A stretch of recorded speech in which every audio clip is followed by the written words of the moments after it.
नमस्कार मंडळी. प्रसार प्रकाशन पुणे आणि ई प्रसारण इंटरनेट रेडिओ यांच्या संयुक्त विद्यमाने आज आपण इंडिक रूट या चॅनेलवरती भेटणार आहोत श्री पांडुरंग बलकवडे सरांना. सर, या कार्यक्रमात आपलं स्वागत आहे. नमस्कार. मागच्या वेळेला आपण पाहिलं की पेशवाईची सुरुवात कशी झाली, पेशवाई कशी पुढे होत गेली. आता आजच्या कार्यक्रमात आपण पुढचा भाग बघणार आहोत. मी पुन्हा एकदा थोडक्यात सरांची ओळख करून देते. सर ज्येष्ठ इतिहास संशोधक आहेत, शिवचरित्र व्याख्याते आहेत, मोडी लिपी तज्ज्ञ आहेत, पुरातत्ववेत्ते आहेत, दुर्गाभ्यासक आहेत, भारत इतिहास संशोधक मंडळाचे चिटणीस आहेत, पुणे विद्या परिषदेचे सदस्य आहेत, सावित्रीबाई फुले पुणे विद्यापीठाचे सदस्य आहेत, मराठा साम्राज्याचे अभ्यास केंद्र आणि सावित्रीबाई फुले पुणे विद्यापीठ इतिहास समितीचे सदस्य असून संचालक आहेत, महाराष्ट्र राज्य शालेय अभ्यासक्रम मंडळात बालभारतीमध्ये तिथे सदस्य आहेत, किल्ले रायगड विकास प्राधिकरण याचे ते सदस्य आहेत, महाराष्ट्र राज्य गडकोट किल्ले संवर्धन आणि विकास समिती याचे ते सदस्य आहेत, महाराष्ट्र राज्य आणि तामिळनाडू राज्य यांच्या संयुक्त तंजावूर मोडी प्रकल्पाचे ते सदस्य आहेत, बाजीराव समाधी स्मारक विकास समिती रावेरखेडी मध्य प्रदेश याचे ते सदस्य आहेत, श्री छत्रपती शिवाजी स्मारक समिती श्रीशैलम आंध्र प्रदेश इथले ते सदस्य आहेत, इतिहास विषयक सल्लागार समिती महाराष्ट्र राज्याचे ते सदस्य असून इतिहास विषयक सल्लागार समिती पुणे महानगरपालिका येथेही ते सदस्य आहेत, श्री शिवाजी रायगड स्मारक मंडळाचे ते सरकारी वाहक असून संभाजी महाराज स्मारक समिती वढू याचे ते सदस्य आहेत, अध्यक्ष संस्थापक व अध्यक्ष हे छत्रपती राजाराम महाराज स्मारक समितीचे असून लाल महाल उत्सव समितीचेही ते संस्थापक अध्यक्ष आहेत. लाल महाल म्हणजे आपला पुण्याचा. राष्ट्रीय पानिपत स्मृती समिती याचे ते सचिव असून ठाणे मुक्ती दिनाचे ते संस्थापक अध्यक्ष आहेत, वडगाव युद्ध महाजी शिंदे स्मारक समितीचे ते उत्सव समितीचे सदस्य आहेत, संस्कार भारती पुणे येथील ते उपाध्यक्ष आहेत, भारत इतिहास संशोधक मंडळ आणि पेशवे दप्तर पुणे येथील हजारो मोडी कागदपत्रांचा अभ्यास करून त्या आधारे मराठ्यांच्या इतिहासावर त्यांनी अनेक शोधनिबंध प्रकाशित केले आहेत. पुण्यातील प्राचीन पुण्येश्वर व नारायणेश्वर मंदिरांच्या अवशेषांचा शोध घेऊन सरांनी ते जगासमोर आणले आहेत. पुण्यातील कसबा पेठे 4थ्या शतकातील प्राचीन विष्णुमूर्तीचा शोध घेऊन ती सरांनी जगासमोर आणली आहे. तेथीलच प्राचीन मानवी वस्तीच्या अवशेषांचा शोध घेऊन तेही प्रथम जगासमोर सरांनीच आणले आहेत. डेक्कन कॉलेजच्या माध्यमातून झालेल्या उत्खननामध्ये डॉक्टर शरद राजगुरू, डॉक्टर वसंत शिंदे, डॉक्टर प्रमोद जोगळेकर यांच्याबरोबर ते सहभागी होते. त्या संशोधनावर आधारित शोधनिबंध पण प्रसिद्ध झाला आहे. भारतीय सेनेच्या दक्षिण कमांड मुख्यालयात 40 वर्षे सेवा करून उत्कृष्ट सेवेबद्दल आर्मी कमांडर अवॉर्ड सरांना मिळाले आहे. सरांची ग्रंथसंपदा पण बरीच आहे. 18व्या शतकातील हिंदवी स्वराज्य रक्षणाचा लढा, पानिपत 250 स्मृतिग्रंथ, राजाराम महाराज समाधी इतिहास, ढमढेरे घराण्याचे मराठ्यांच्या इतिहासातील योगदान अशी अनेक पुस्तकं सरांची प्रकाशित झालेली आहेत. सरांना पुरस्कार पण बरेच मिळालेले आहेत. त्यांची मी नावं सांगते. श्री शिवपुण्यस्मृती रायगड पुरस्कार, धर्मवीर छत्रपती संभाजी महाराज पुरस्कार, जनसेवा पुरस्कार, विश्व हिंदू परिषद धर्मरक्षा पुरस्कार, राष्ट्रवादी काँग्रेस समाजगौरव पुरस्कार, सावरकर स्मृती पुरस्कार असं प्रचंड कर्तृत्व सरांचं आहे. तर आज आपण पेशवाईचा पुढचा भाग सरांकडनं ऐकणार आहोत. सरांकडनं पेशवाईबद्दल ऐकणं ही एक पर्वणी असते. चला तर आज आपण आता तिथे पुढे जाऊया. तर मागच्या भागामध्ये आपण पेशवाईचा नानासाहेब पेशव्यांच्या कारकिर्दीपर्यंत आपण त्यांच्याजवळ आलेले होतो. तर आज आपण आता नानासाहेब पेशव्यांची कारकिर्द आपण पुढे बघणार आहोत. तर सर, मला असा मुळात प्रश्न पडलेला आहे की नानासाहेब पेशवे यांना ती पेशवेपदाची प्राप्ती का आणि कशी झाली? बरोबर आहे. नमस्कार. आपण मागील व्याख्यानामध्ये शाहू महाराजांचे म्हणजे छत्रपती शाहू महाराजांचे पेशवा बाळाजी विश्वनाथ आणि थोरले बाजीराव पेशवा या दोन भट घराण्यातील पेशव्यांनी शाहू छत्रपती यांचे पेशवे म्हणून केलेल्या कारकिर्दीचा आढावा घेतला. बाळाजी विश्वनाथ आणि बाजीराव पेशवे या दोघांनीही शाहू छत्रपतींची अत्यंत स्वामीनिष्ठेने सेवा केली आणि त्याचबरोबर शाहू महाराजांच्या मार्गदर्शनाखाली 18व्या शतकात मराठा साम्राज्याची विस्ताराची बीजं रोवली.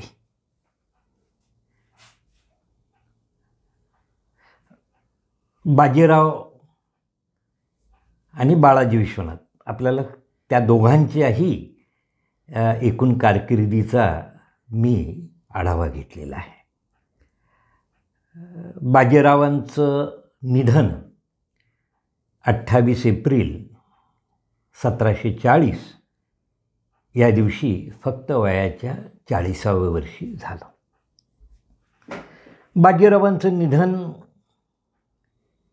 एक प्रकारे मराठी राज्यासाठी अत्यंत धक्कादायक घटना होती. तशीच ती शाहू छत्रपतींसाठीही दुःखद घटना होती. ज्या पद्धतीने बाजीरावांनी आपल्या शाहू छत्रपतींची सेवा केली त्यामुळे त्यांच्याविषयी शाहू छत्रपतींच्या मनात अपार प्रेमभाव होता. बाजीरावांच्या मृत्यूनंतर आता एवढ्या मराठी राज्याचं पेशवेपद कोणाला द्यावं, ती व्यक्ती तेवढी सक्षम आहे का नाही, असा प्रश्न साहजिकच शाहू छत्रपतींच्या समोर पडला होता. शाहू छत्रपतींनी बाजीरावांचे थोरले चिरंजीव बाळाजी बाजीराव उर्फ नानासाहेब यांचं लक्ष वेधून घेतलं. यांनी त्यांचं लक्ष वेधून घेतलं. बाळाजी बाजीराव उर्फ नानासाहेब हे अगदी वयाच्या लहानपणापासून म्हणजे 13-14 वयापासून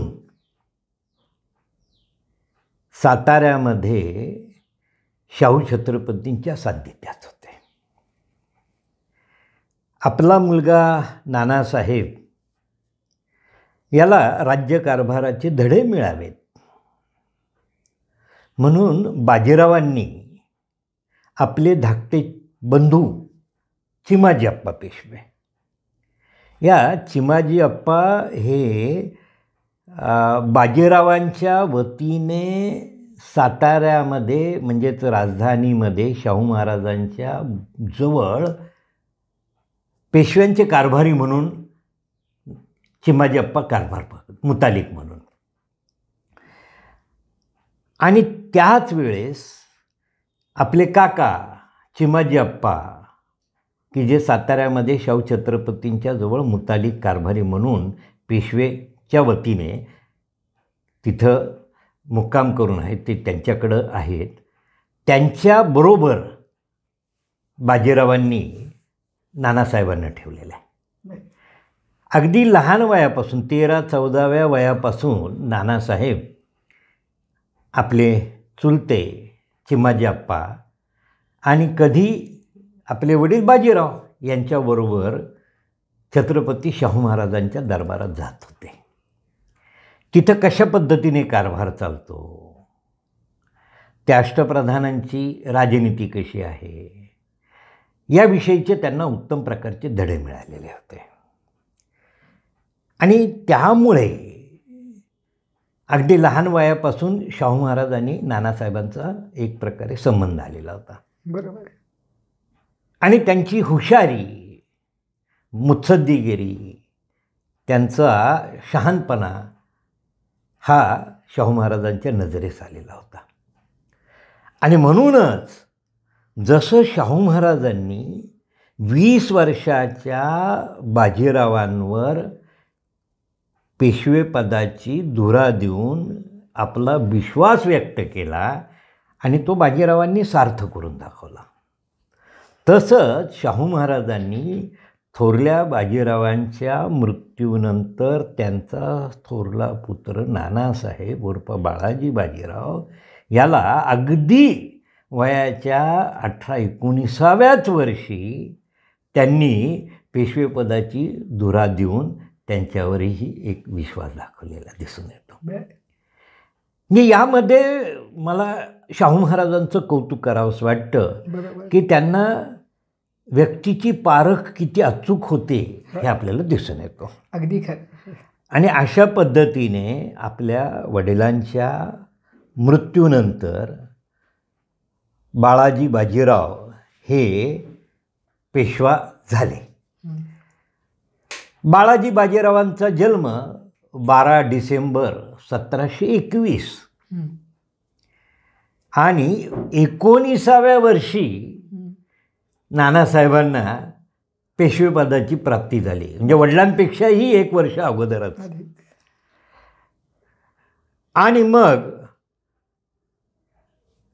25 जून 1740 या दिवशी शाहू महाराजांनी नानासाहेबांना पेशवाईची वस्त्र बहाल केली. आता बघा, एक गोष्ट घडलेली आहे. आपले वडील बाजीराव पेशवे यांचं अकाली निधन झालेलं आहे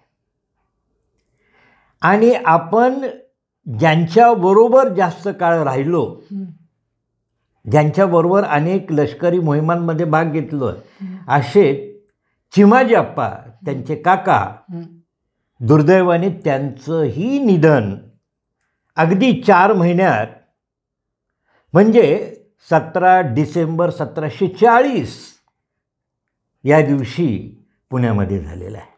अरे बापरे.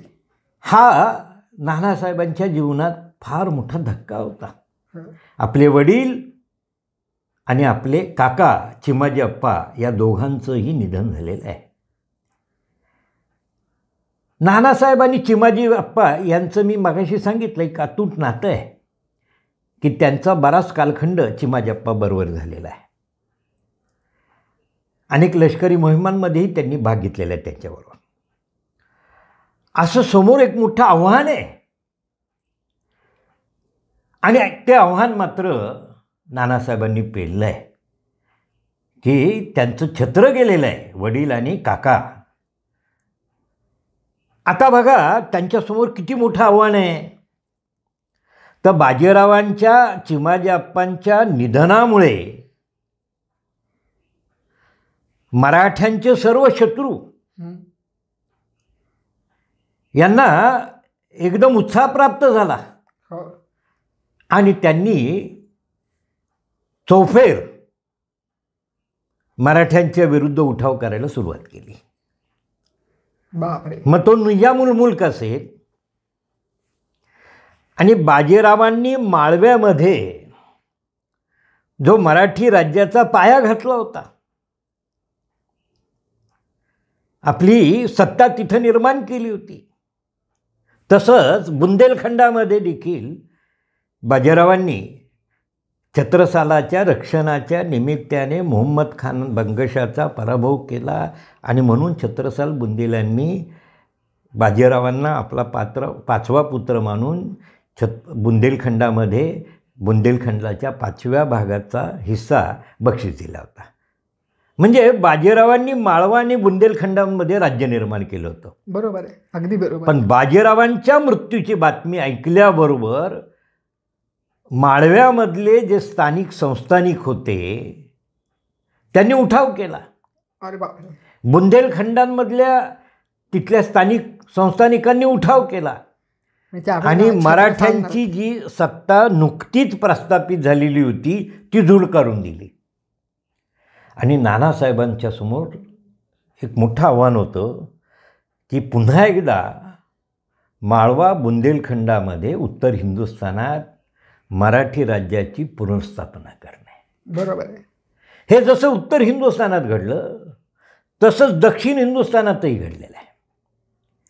मी सांगितलं की लोकांना बाजीरावांच्या दक्षिणेतल्या स्वाऱ्या माहीत नाहीत, पण बाजीरावांनी अनेक मोहिमा केल्या.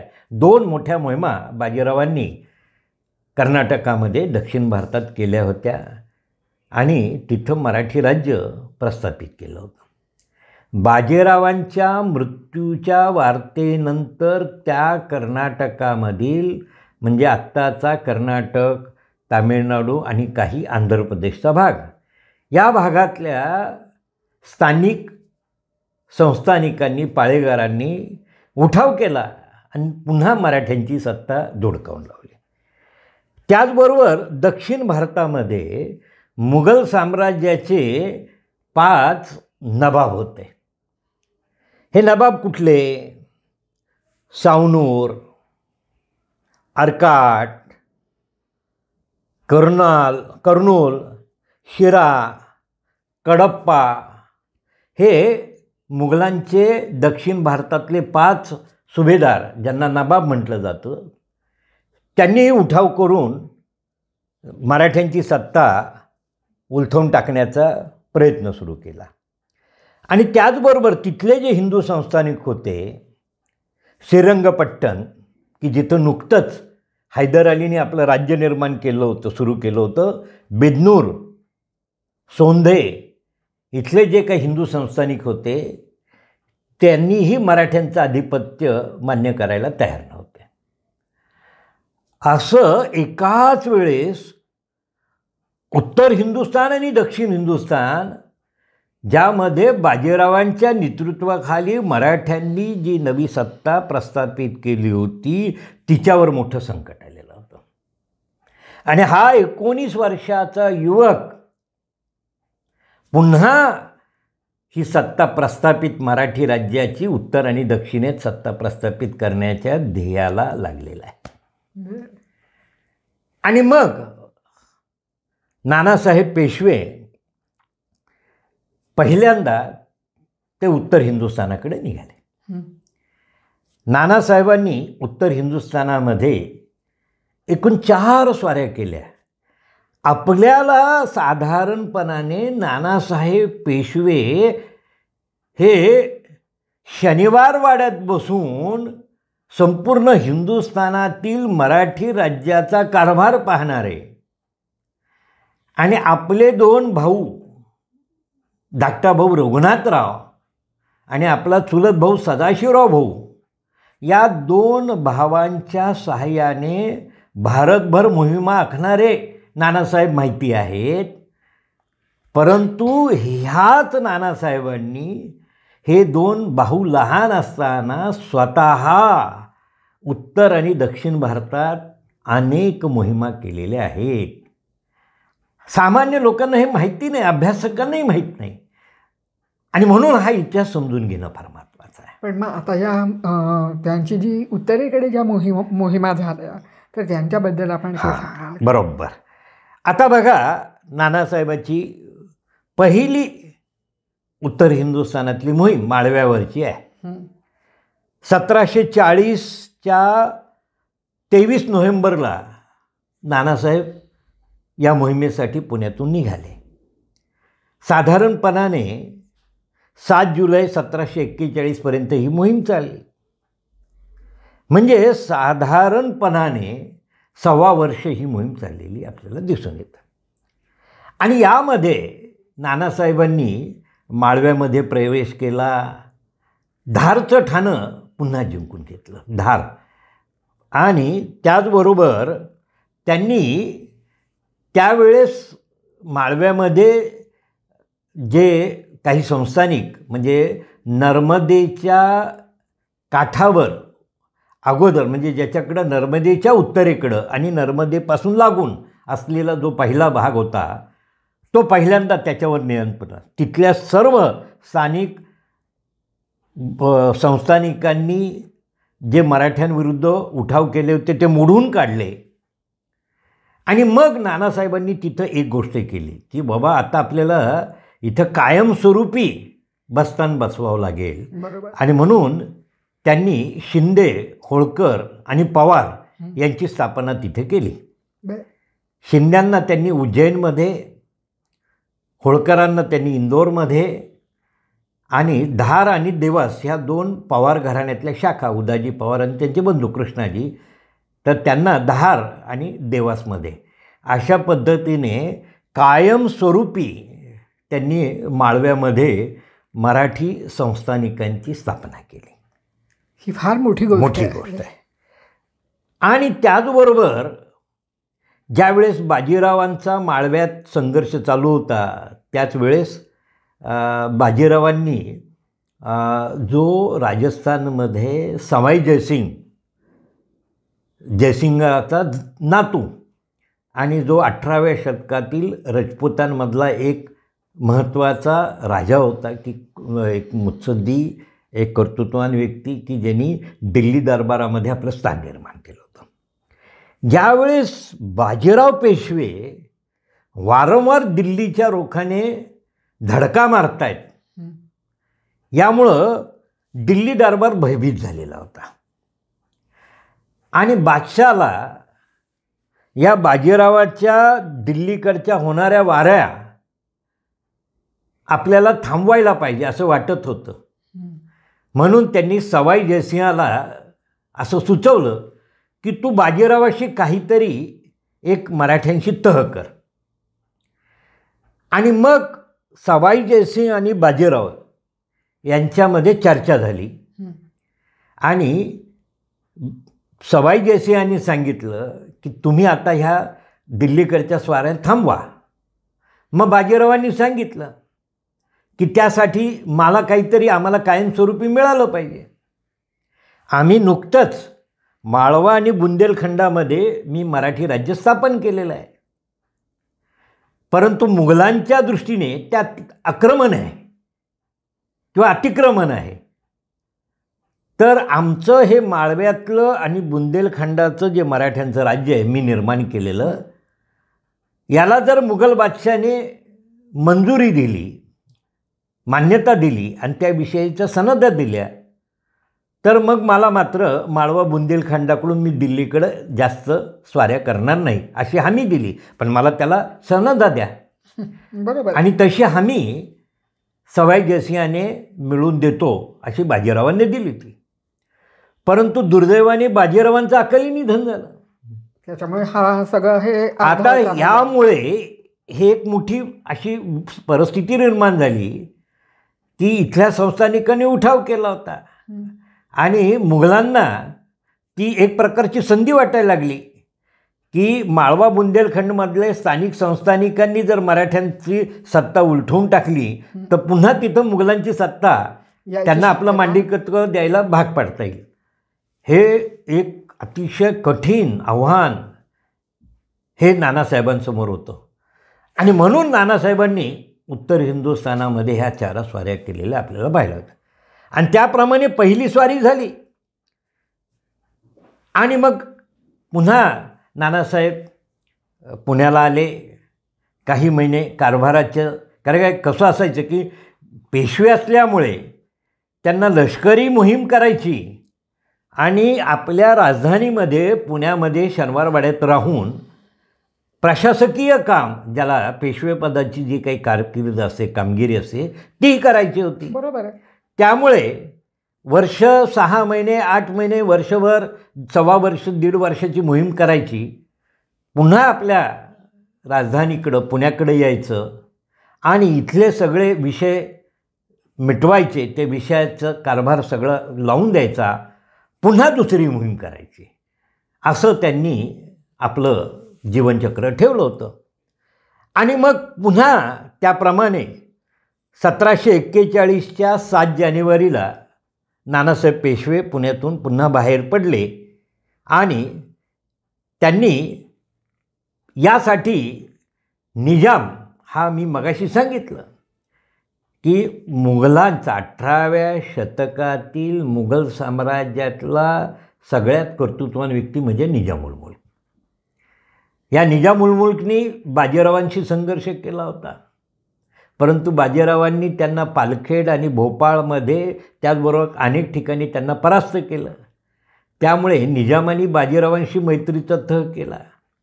बाजीरावांच्या पश्चात पुन्हा निजामाला वाटायला लागलं की ही संधी आहे आपल्याला, आणि म्हणून नानासाहेबांनी, फक्त 20 वर्षाचे नानासाहेब आहेत आणि त्यांनी 70 वर्षाच्या निजामाची गाठ घेऊन त्याला जाणीव करून दिली की तुमच्याकडून मला सहकार्य हवं आहे. वडिलांना जसं तुम्ही वचन दिलं आहे, तुमच्याकडून कुठल्याही परिस्थितीत आमच्या शत्रू पक्षाला मदत होता कामा नये याची जाणीव नानासाहेब, बघा हा परिपक्वपणा नानासाहेबांमध्ये दिसून.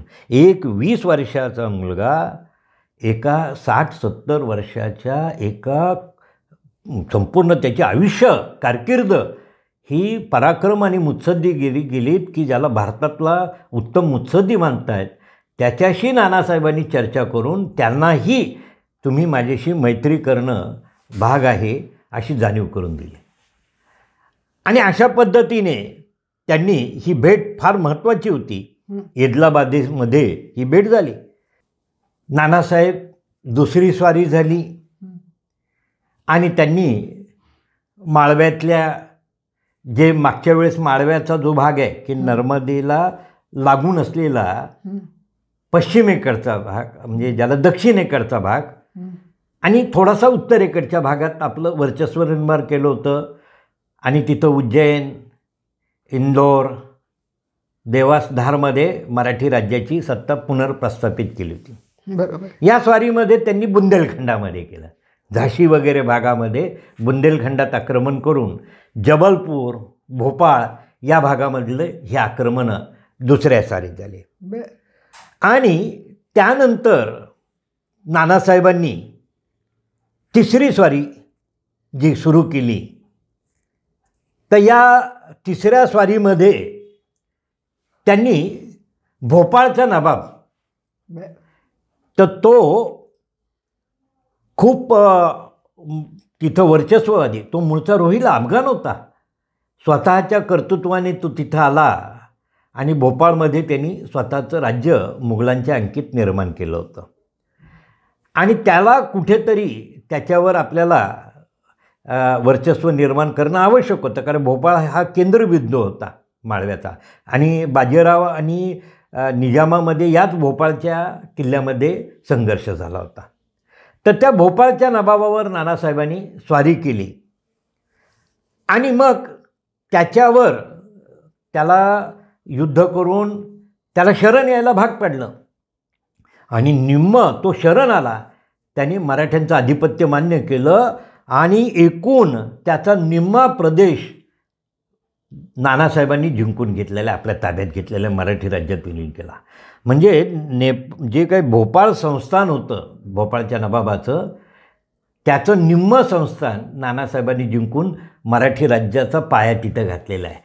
आणि त्याचबरोबर जबलपूर आजचा ह्या भागामध्ये नानासाहेबांनी मराठी राज्य निर्माण केलेलं आहे. म्हणजे बऱ्यापैकी त्यांनी उत्तरेकडे आणि अशा पद्धतीने या 3 उत्तरेकडच्या स्वाऱ्या नानासाहेबांच्या आपल्याला आता चौथी स्वारी, आणि ती देखील तेवढीच महत्त्वाची होती.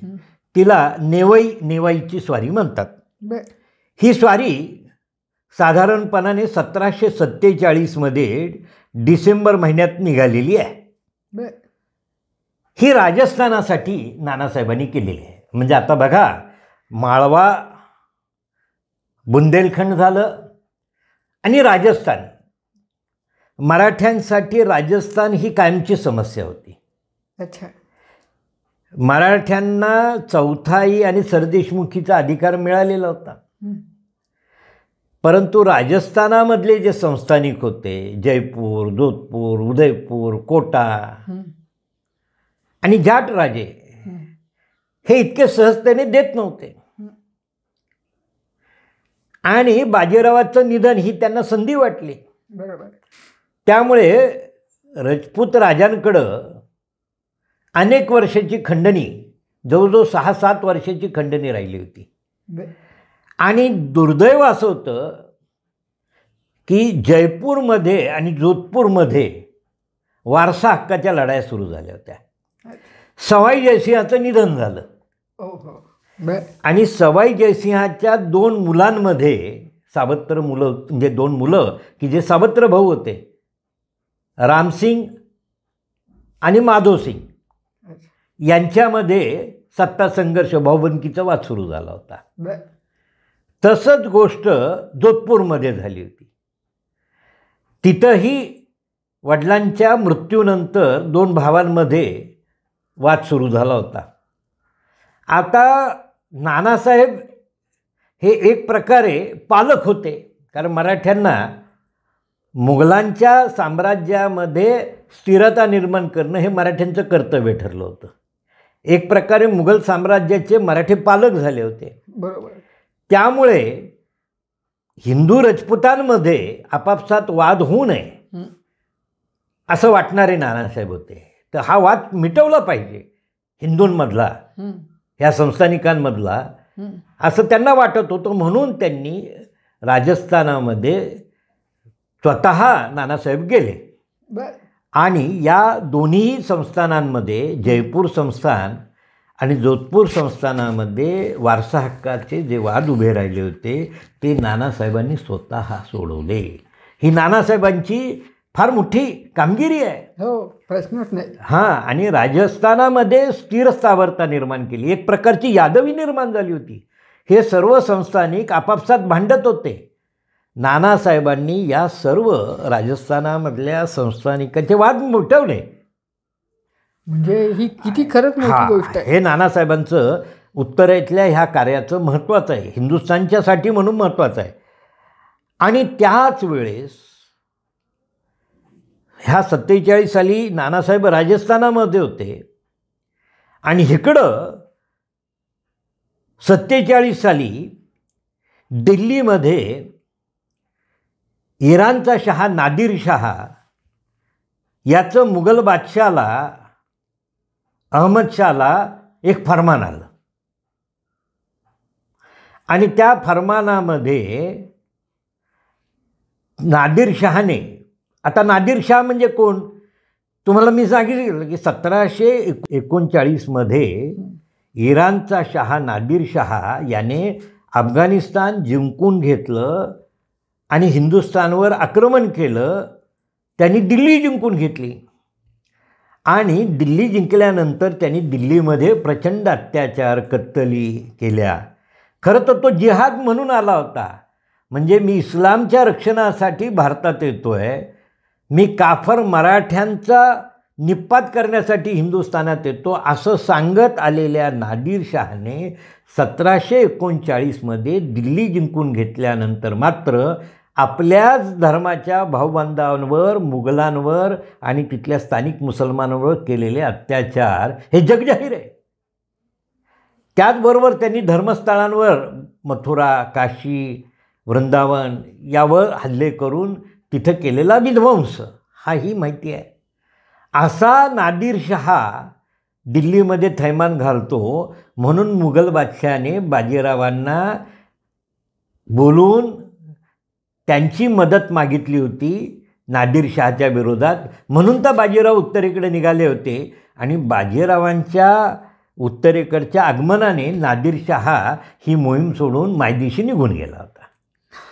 त्याच नादिर शहा पुन्हा हिंदुस्थानात मी येतो आहे असं त्यांनी बादशाला सांगितलं.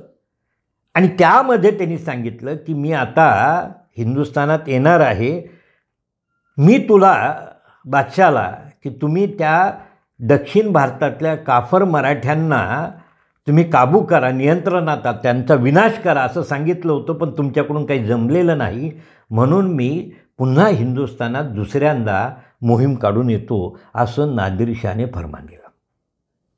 आता बघा त्या फरमानात तो काय म्हणतो की मी मुघल साम्राज्याच्या रक्षणाला येतो, मी हिंदुस्थानात शिरजोर झालेले काफर हिंदू मराठे त्यांना नेस्तनाबूत करण्यासाठी मी हिंदुस्थानात येतो.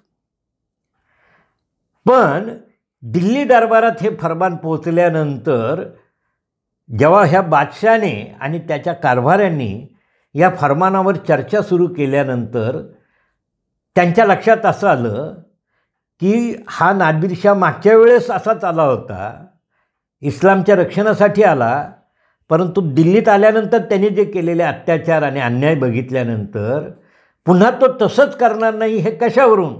बरोबर अगदी. आणि मग आपल्याला ह्या बलाढ्य नादिरशाहला आपल्याला रोखण्याची आपलं सामर्थ्य नाही.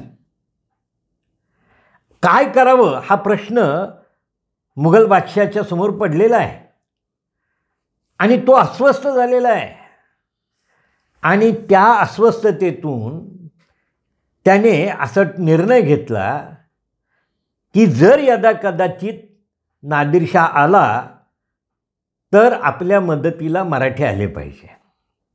आणि मी आत्ताच सांगितलं की त्याच वेळेस नानासाहेब पेशवे हे राजस्थानामध्ये गेलेले होते नेवाईच्या स्वारीसाठी. आणि बादशाहाने त्यांना निरोप पाठवला नानासाहेबांना की तुम्ही दिल्लीत या. आणि बघा काय हा इतिहासाचे पैलू आहे की आता बादशहा स्वतः मराठ्यांचे पेशवे नानासाहेब यांना दिल्ली दरबारामध्ये सन्मानपूर्वक आमंत्रण देतात. शिवाजी महाराजांना हे पाहायला मिळालं. जे बाजीरावांनी दिल्लीला धडक मारली, पण नानासाहेबांना तर बादशहाने सन्मानपूर्वक आमंत्रण पाठवून दिल्ली दरबारामध्ये बोलून घेतलं. बरोबर. नानासाहेब दिल्लीच्या दरबारात गेले मुघलांच्या, आणि दिल्लीच्या लाल किल्ल्यामध्ये त्यावेळच्या बादशहाने नानासाहेबांचा फार भव्य असा सन्मान केला, सत्कार केला, गौरव केला. आणि मग नानासाहेबांना त्यांनी विनंती केली की नादिरशाहने आम्हाला धमकी दिलेली आहे की मी पुन्हा हिंदुस्थानावर आक्रमण करून येतो आहे, तर आम्हाला आमच्या या मुघल साम्राज्याचं आणि उत्तर हिंदुस्थानचं रक्षण करणं आमच्यात तेवढी हिंमत नाही, ताकद नाही आहे, आमचं सामर्थ्य नाही आहे, तर तुम्ही आमची मदत करा आणि ही जबाबदारी तुम्ही स्वीकारा. जसे तुमचे वडील बाजीराव पेशवे हे आमच्या रक्षणासाठी या नादिरशाहला प्रतिकार करण्यासाठी उत्तरेकडे येत होते आणि त्यांच्या येण्यामुळे जर नादिरशाह पळून गेला तर तुम्ही देखील तुमच्या वडिलांसारखंच आम्हाला वचन द्या आणि आमच्या मुघल सल्तनतीचं, उत्तर हिंदुस्थानचं आणि दिल्लीचं रक्षण करा. आणि मग नानासाहेबांनी दिल्लीच्या लाल किल्ल्यामध्ये त्या भव्य दरबारामध्ये दिवाने आममध्ये मुघल बादशाहाला असं वचन दिलं की आम्ही तुमचं रक्षण करू. हा नानासाहेबांच्या जीवनातला एक अत्यंत महत्त्वाचा गौरवशाली प्रसंग आहे की दिल्लीच्या दरबारामध्ये शिवाजी महाराजांचा त्या हिंदवी 18व्या शतकातील हिंदवी साम्राज्याचा पंतप्रधान दिल्ली दरबारात सन्मानाने जातो आणि मुघल बादशाह त्याचा सन्मान करून मुघल साम्राज्याच्या रक्षणाची धुरा सोपवतो. असं हे नानासाहेबांच्या जीवनातला फार मोठी गोष्ट आहे. आता हा झाला आपण उत्तर हिंदुस्थानी, आणि म्हणूनच नानासाहेबांनी नंतरच्या काळात जे काही दुर्दैव त्यानंतर 1748मध्ये नादिरशाहाविरुद्ध इराणमध्ये बंड झालं आणि त्या बंडामध्ये नादिरशाह मारला गेला. त्यामुळं ते जे काही येणारं संकट टळलं, पण एक नवं संकट हिंदुस्थानच्या पुढं उभं राहिलं, मुघल साम्राज्यापुढं उभं राहिलं, ते मध्ये अहमदशाह अब्दालीचं. ह्या अहमदशाह अब्दाली की जो नादिरशहाने जिंकून घेतलेल्या अफगाणिस्तानचा एक छोटासा संस्थानिक होता. त्याने नादिरशाहचं आधिपत्य मान्य केलं होतं आणि तो नादिरशहाबरोबर ज्यावेळेस 1739मध्ये हिंदुस्थानामध्ये आला होता, त्या अब्दालीच्या मनात फार मोठी महत्त्वाकांक्षा होती की त्याला या इराणच्या गुलामीतून, नादिरशहाच्या गुलामीतून आपला अफगाणिस्तान मुक्त करायचा होता आणि स्वतःला अफगाणिस्तानचा बादशहा सुलतान त्याला व्हायची इच्छा होती. भारतात कशाला आला?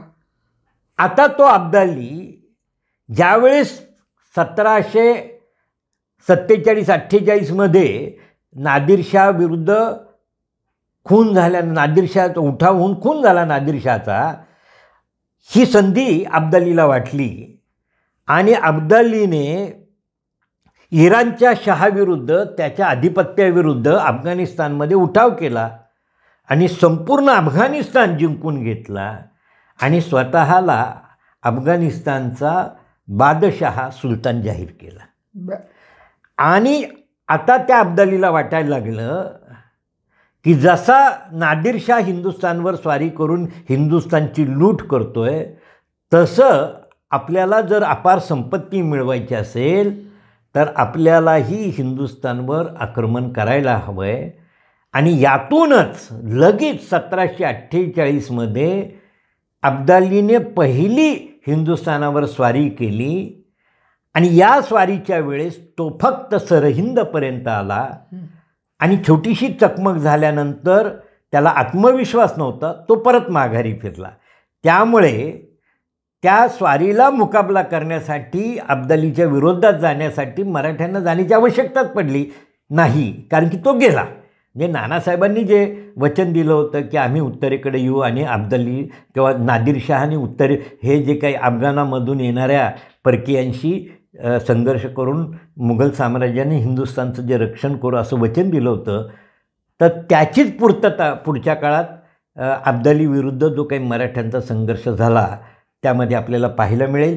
आता आपण आत्तापर्यंत म्हणजे 1747 सालापर्यंत नानासाहेबांनी उत्तर हिंदुस्थानामध्ये जे मराठा साम्राज्य मधल्या काळामध्ये वडिलांच्या पश्चात म्हणजे बाजीरावांच्या पश्चात जे उठाव झाले होते ते उठाव कसे मोडले, राजस्थानामध्ये जे मराठ्यांचे अधिकार होते त्या अधिकारांची प्राप्ती कशी केली, राजस्थानामधले राजपूत राजांमधले आपापसातले संघर्ष नानासाहेबांनी कसे मिटवले आणि दिल्लीत जाऊन मुघल बादशाला त्याच्या रक्षणाची जशी जबाबदारी स्वीकारली परक्यांपासून रक्षण करण्याची, हा उत्तरेकडचं नानासाहेबांचं पहिल्या भागाचं कार्य आहे.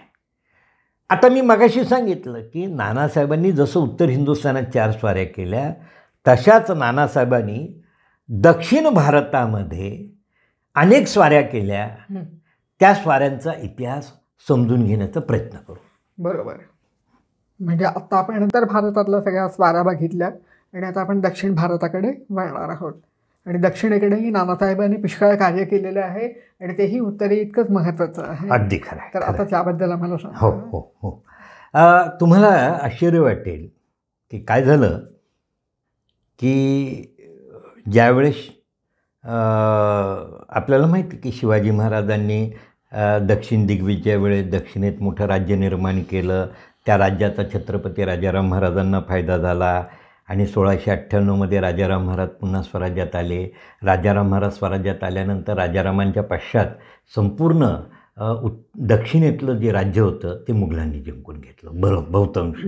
हे जिंजीचा किल्ला, त्यानंतर वेलोरचा किल्ला, हे जे काही शिवाजी महाराजांनी दक्षिण भारतामध्ये मराठी राज्य निर्माण केलं होतं ते राज्य बहुतांश मुघल बादशाह औरंगजेब आणि त्यांनी जिंकून घेतलं होतं. आता 1707 साली औरंगजेबाच्या निधनानंतर तर त्या उत्तर काळामध्ये औरंगजेबाने आपण 1700 नंतर त्यांनी काय केलं की दक्षिणेतल्या आपल्या राज्यामध्ये जे गोवळकोंडा आणि विजापूरचं राज्य औरंगजेबाने जिंकून घेतलं होतं त्या सगळ्या राज्याच्या कारभारासाठी त्यांनी दक्षिणेमध्ये आपले सुभेदार नेमले होते आणि त्यांच्या वाटण्या केल्या होत्या.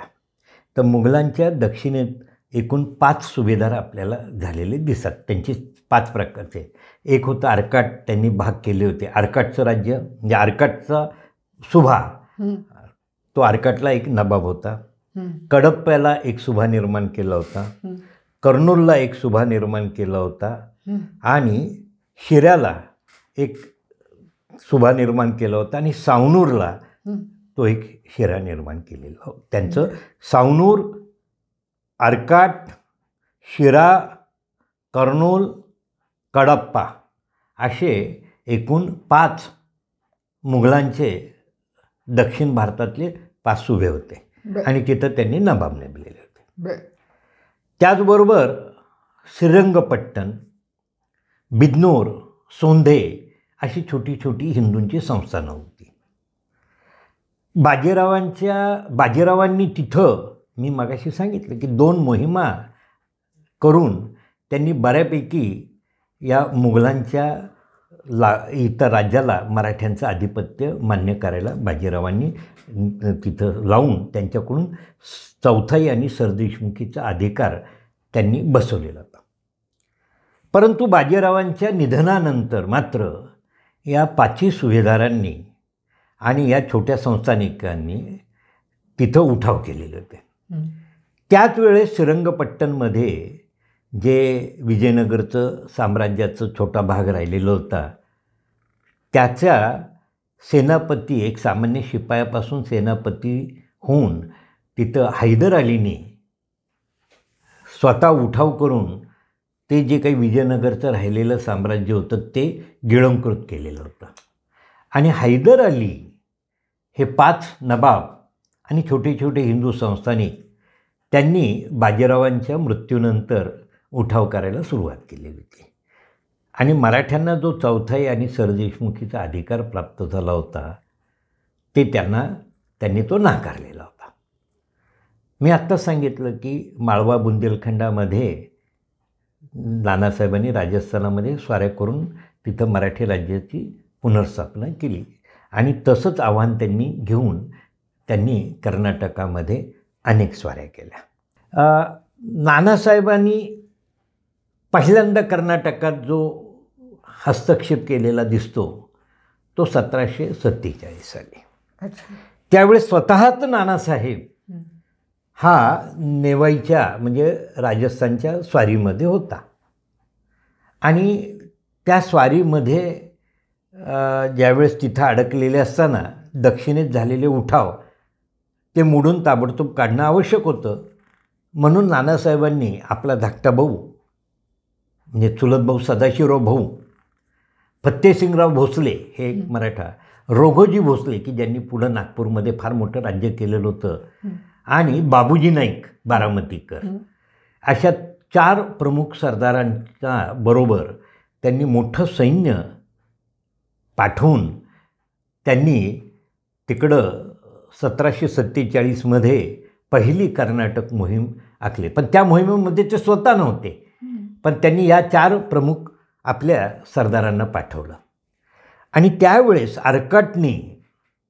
अर्काटच्या नबाबाने तंजावरचे महाराज जे शिवाजी महाराजांचे बंधू व्यंकोजी राजांचं राज्य होतं त्या तंजावरवर आक्रमण केलं होतं, जे एक प्रकारे मराठी राज्यच तिथं होतं.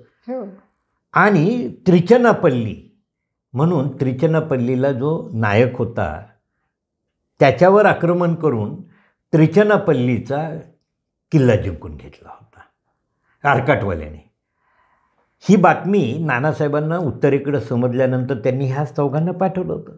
आणि त्याप्रमाणे सदाशिवराव भाऊ, फत्तेसिंगराव भोसले, रोघोजी भोसले, बाबूजी नाईक आणि मुरारराव घोरपडे हे कर्नाटकात सावनूरला होते. या 5 जणांनी मिळून अर्काटच्या नबाबावर आक्रमण केलं आणि तंजावरचं राज्य जवळजवळ जिंकून घेतलं होतं, ते मुक्त केलं. आणि पुन्हा तंजावरच्या भोसले महाराजांना त्यांनी ते बहाल केलं छत्रपतींच्या कुटुंबातल्या. आणि ते जे त्रिचनापल्लीचा किल्ला त्यांनी जो जिंकून घेतला होता तो पुन्हा जिंकून घेतला. आणि अर्काटचा नबाबाचा ह्यामध्ये मुख्य जो अर्काटच्या नवाबाचा सेनापती होता, त्याचं नाव होतं, तो त्याचा मेहुणाच होता नवाबाचा, त्याचं नाव होतं चंदासाहेब. आणि हा अत्यंत कपटी, विश्वासघातकी, परंतु तेवढाच कारस्थानी आणि पराक्रमी होता. आणि म्हणून या चौघांनी अर्काटवर आक्रमण केलं प्रत्यक्ष. म्हणजे त्याने मराठ्यांच्या राज्याचा भाग जिंकलेला तो मुक्त केलाच, पण अर्काटवर आक्रमण करून अर्काट जिंकून घेतलं. नवाब पळून गेला, पण चंदासाहेबाला यांनी कैद केलं. आणि चंदासाहेबाला कैद करून त्यावेळेस सदाशिवराव भाऊंनी त्याला साताऱ्याला छत्रपतींकडं पाठवून दिलं. आणि हा चंदासाहेब, अर्काटच्या नवाबाचा मेहुणा, जो कारस्थानी होता, त्याला त्यांनी साताऱ्याच्या अजिंक्यताऱ्यावर अनेक वर्ष कैदेत ठेवलं होतं. आणि त्रिचनापल्लीचा किल्ला आणि त्रिचनापल्लीचं विष्णूचं देऊळ, की त्याच्यावर हल्ला करण्याचा प्रयत्न केला होता. त्रिचनापल्लीचा किल्ला जिंकून मराठ्यांनी ताब्यात घेतला. तिथं आपल्या ह्यांना मोरारराव घोरपड्यांना किल्लेदार करून त्यांच्याकडं त्रिचनापल्लीचं सुभ्याची जबाबदारी टाकली. आणि त्याचबरोबर तंजावरच्या राज्याच्या रक्षणाची जबाबदारी दिली. आणि अशा पद्धतीने नानासाहेबांच्या अनुपस्थितीमध्ये एवढं घडलं. आणि मग मात्र उत्तरेकडून आल्यानंतर नानासाहेबांनी कर्नाटकमध्ये 5 स्वाऱ्या केलेल्या. पहिली स्वारी त्यांची 1753 8 जानेवारी ते जून 1753 अशी ती साधारण 6 महिन्याची स्वारी आहे. ती त्यांनी श्रीरंगपट्टणची स्वारी म्हणून तिला ओळखलं जातं. आणि श्रीरंगपट्टणमध्ये मी मगाशी सांगितलं की जो हैदरवल्ली आणि श्रीरंगपट्टणचा जो तिथला जो संस्थानिक होता, त्यांनी मराठ्यांचं आधिपत्य अमान्य केलं होतं. त्याचा पराभव झाला आणि त्यांनी जी काही मराठ्यांची खंडणी, चौथाई आणि सरदेशमुखीची जी काही मोठी आपल्याला देणं होतं ते पुन्हा दिलं, त्यात झालं. आणि त्यांनी मराठ्यांचं आधिपत्य मान्य केलं. दुसरी स्वारी झाली ती कर्नाटकची स्वारी झाली 1754 2 जानेवारी आणि ती साधारणपणाने जूनपर्यंत चालली. ती देखील 6 महिने स्वारी झाली. आणि तिला बागलकोट आणि सावनूर स्वारी, म्हणजे मी 5 नवाब आहे, एकदमच त्यांच्यावर स्वारी करणं हे अवघड आहे. हे लक्षात आल्यानंतर नानासाहेबांनी एकेकावर आक्रमण करायचं ठरवलं. आणि त्याप्रमाणे त्यांची ती सावनूर स्वारी म्हणून प्रसिद्ध आहे. आणि बागलकोट हा जो काही तिथला भाग आहे आणि तिथं जे काही मराठी राज्य होतं की जे त्यांनी जिंकून घेतलं होतं, बागलकोट हे शहाजीराजांपासून मराठी राज्य होतं, शिवाजी महाराज, राजाराम महाराज, तो बागलकोटचा भाग आणि सावनूरच्या नवाबाचा पराभव करून त्यांना मराठ्यांचं आधिपत्य मान्य करायला लावलं. ही कर्नाटकची दुसरी स्वारी. कर्नाटकची तिसरी स्वारी ती साधारण 1754च्या ऑक्टोबर महिन्यात निघाली आणि ती 1755च्या एप्रिल महिन्यापर्यंत 12 एप्रिलपर्यंत चावली. याला बिदनूर स्वारी म्हणतात. कर्नाटकमध्ये बिदनूर संस्थान होतं आणि तिथंही फार मोठा संघर्ष चालू होता, परकीयांचा हस्तक्षेप चालू होता. या 5 नवाबांनी त्यावर आक्रमणं केली होती आणि त्या सर्व नवाबांच्या आक्रमणापासून बिदनूर संस्थान मुक्त केलं. आणि बिदनूर संस्थानाची समस्या मिटून नानासाहेबांनी ते पुन्हा ते हिंदू संस्थान असल्यामुळे त्यांना मुक्त केलं ह्या 5 नवाबांपासून आणि त्यांना मराठी राज्य आधिपत्य मान्य करायला लावलं. त्यांनीही ते आनंदाने स्वीकारलं. ही कर्नाटकाची तिसरी स्वारी. कर्नाटकाची चौथी स्वारी नानासाहेबांची ती 1755च्या ऑक्टोबर महिन्यामध्ये, तर ते 1756 जुलै 19पर्यंत चालली. आणि त्यामध्ये श्रीरंगपट्टणची स्वारी म्हणतात की मी मगाशीच सांगितल्याप्रमाणे श्रीरंगपट्टणला नानासाहेब स्वतः गेले आणि त्यांनी हैदर अलीचा पराभव केला. त्याला कंटो तेव्हा हैदर अली काही एवढा मोठा नव्हता. आणि हैदर अली आणि त्याचा त्यावेळेचा जो संस्थानिक श्रीरंगपट्टणचे महाराज होते, त्यांनी देखील हैदर अलीच्या फितवणीवरून त्यांनी मराठ्यांचं आधिपत्य नाकारलं होतं. त्यांची खंडणी द्यायला नकार दिला होता. आणि नानासाहेबांनी श्रीरंगपट्टणवर आक्रमण करून श्रीरंगपट्टणचे जे संस्थानिक होते ते शरण आले. हैदर अलीलाही त्यांनी त्यावेळेस नियंत्रण केले, तोही शरण आला. आणि श्रीरंगपट्टांनी मराठ्यांचं आधिपत्य मान्य केलं आणि अशा पद्धतीने याला आपण नानासाहेबांची श्रीरंगपट्ट्यांची स्वारी म्हणतात. आणि त्यानंतरची नानासाहेबांची जी 5वी स्वारी, तर त्यामध्ये त्यांनी त्यावेळेचे जो शिरा आणि सावनूर, कर्नूल, कडाप्पा ह्या सगळ्या नवाबांवर त्यांनी एकाच वेळेस आपले मराठ्यांचं सैन्य पाठवून त्यांना नियंत्रणात आणलं. आणि तुम्हाला आश्चर्य वाटेल की मुघलांचे हे 5 सुभेदार यांनी मराठ्यांचं आधिपत्य मान्य केलं आणि मराठ्यांना जे खंडणी द्यायचं नाकारलं होतं चौथाई सरदेशमुखीची, तीही बहाल केली. आणि पुढच्या काळामध्ये हे 5ही संस्थानं कायमस्वरूपी मराठ्यांचे मांडलिक संस्थानं झालेले आपल्याला पाहायला मिळतात. हे नानासाहेबांचं मोठं कार्य आहे की मुघलांच्या अंकित असणारे 5 नवाब, त्यावेळेस दिल्लीच्या मुघल बादशहाचं त्यांच्यावरचं नियंत्रण संपलं आणि हे 5ही नवाब आता त्यानंतरच्या काळात एक प्रकारे मराठ्यांचे दक्षिणेतले सुभेदार म्हणून काम पाहायला लागले. आणि ज्यावेळेस हैदर अलीनी या 5ही नवाबांवर अनेक वेळा आक्रमण केले, त्यावेळेस हैदर अलीपासून मराठ्यांनी माधवरावांच्या काळात या 5ही नवाबांचं रक्षण केलेलं आहे. एक प्रकारे हे 5ही एकेकाळचे मुघलांचे सुभेदार नवाब हे मराठ्यांचे सुभेदार किंवा नवाब म्हणून तिथे काम करत होते. आणि हे काम नानासाहेबांनी ह्या 5ही जणांना मराठ्यांचं आधिपत्य मान्य करायला लावलं. आणि अशा पद्धतीने नानासाहेबांच्या काळामध्ये संपूर्ण कर्नाटक, दक्षिण भारत जो भाग शिवाजी महाराजांच्या नियंत्रणाखाली होता, त्याहीपेक्षा जास्त भाग नानासाहेबांनी तिथं दक्षिण भारतामध्ये मराठा साम्राज्यात आणण्याचं कार्य केलेलं आहे. आणि ही एक नानासाहेबांची मोठी कामगिरी म्हणावी लागेल. आणि अशा पद्धतीने नानासाहेबांनी बाजीरावांच्या पश्चात त्यांच्या अकाली निधनानंतर उत्तर हिंदुस्थान आणि दक्षिण हिंदुस्थानामध्ये बाजीरावांनी जे मराठा साम्राज्य निर्माण केलं होतं, त्या साम्राज्याला झालेला धोका नष्ट करून पुन्हा एकदा मराठा साम्राज्याचं वर्चस्व निर्माण करण्याचं कार्य केलं आहे. तर अशा पद्धतीने आपल्याला तुम्ही म्हणताय ते बरोबर आहे की नानासाहेबांच्याच काळात असेतू हिमाचल म्हणजे हिमालयाच्या शिखरापासून सागराच्या कन्याकुमारीच्या तीरापर्यंत जे एकसंघ असं संपूर्ण हिंदवी साम्राज्य जे निर्माण झालं, ते अशा पद्धतीने उत्तर आणि दक्षिणेमध्ये नानासाहेबांच्याच नेतृत्वाखाली झालेलं आपल्याला पाहायला मिळतं. तर आपण आज हा सगळा मोठा भाग बघितला.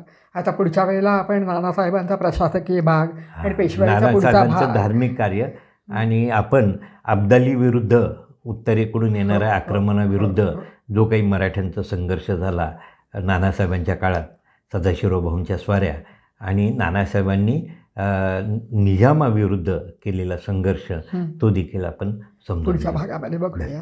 धन्यवाद. धन्यवाद. आपण फार छान सांगितलं. मनपूर्वक धन्यवाद.